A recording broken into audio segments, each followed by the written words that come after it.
Você dá continuidade às coisas que faz? Veja a pergunta. Monja, tudo que eu começo a fazer, faço com muito entusiasmo. Um estado de euforia toma conta de mim, achando que tal coisa é fantástica, que era o que faltava em minha vida. Daí a pouco, a vontade se esfria, talvez com o mesmo calor de como começou.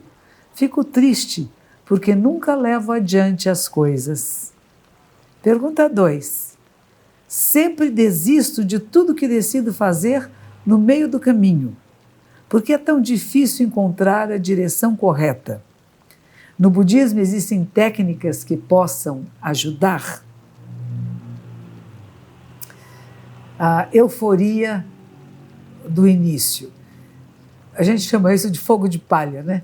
Às vezes uma coisa acontece, eu vou fazer. Já fiz, perdeu a graça. Vou fazer outra coisa. Vou fazer. Já entendi, não tem mais graça. E a gente está sempre procurando alguma coisa. Eu não termino uma tarefa porque a outra tarefa interessante começou. E essa aqui já ficou monótona. Eu quero fazer outras coisas. Eu quero expandir meu potencial. Então eu não termino. Eu começo e largo. Talvez isso seja característica de um empreendedor e não de um administrador.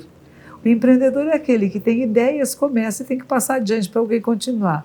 E o administrador é aquele que vai administrar a ideia, que pode ser sua mesma. Você pode ser um empreendedor administrador ou apenas um empreendedor. Você tem ideias, começa, interessante, pelo menos passe para alguém, né?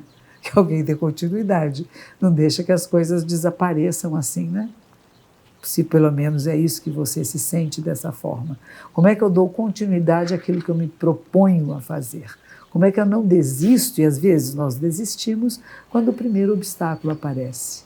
Eu quero criar coisas, eu fico com muito entusiasmo e o meu entusiasmo desaparece. Por quê? É interessante observar por quê. Qual é essa linha que você fala quase num estado de euforia? Eu descobri uma coisa nova, eu fico muito eufórico, e de repente deixa de ser novo.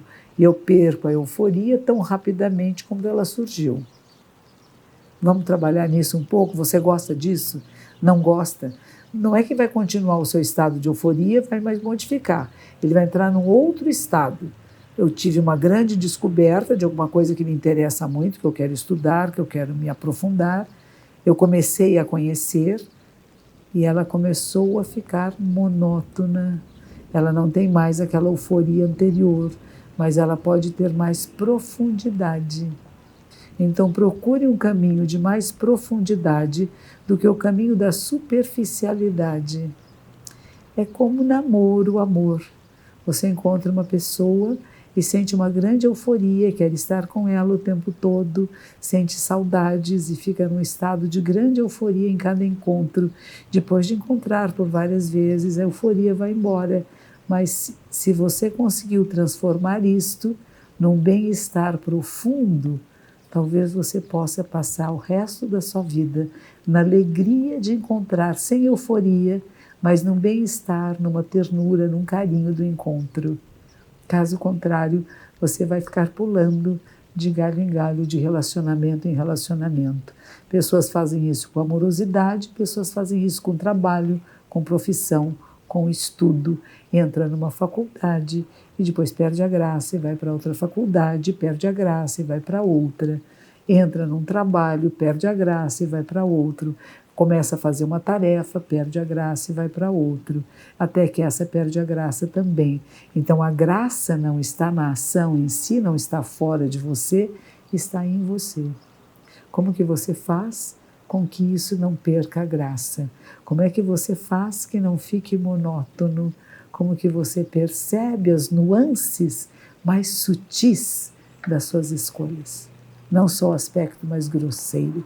Yoga trabalha muito com isso, de você desenvolver a sutileza do autoconhecimento, do corpo e da mente.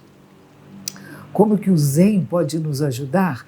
Nos dando a capacidade de resiliência, de paciência, de persistência.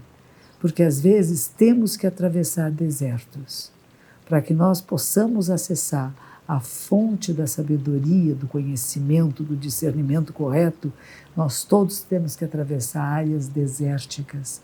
E geralmente nós desistimos quando entramos no deserto.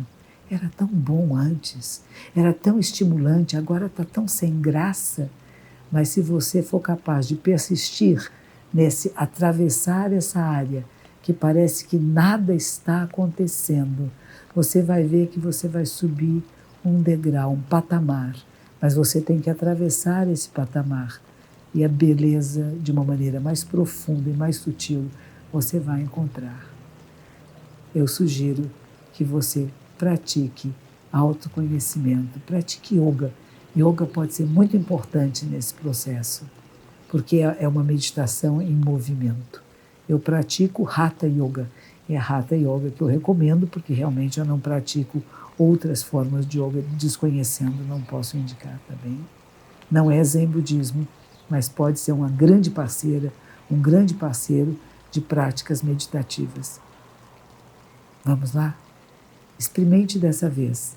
Aquilo que você está fazendo, não desistir até terminar.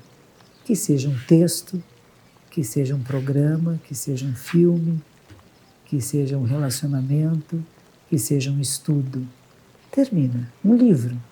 Vai com ele até o fim. Mesmo que você pule umas páginas, vai até o fim.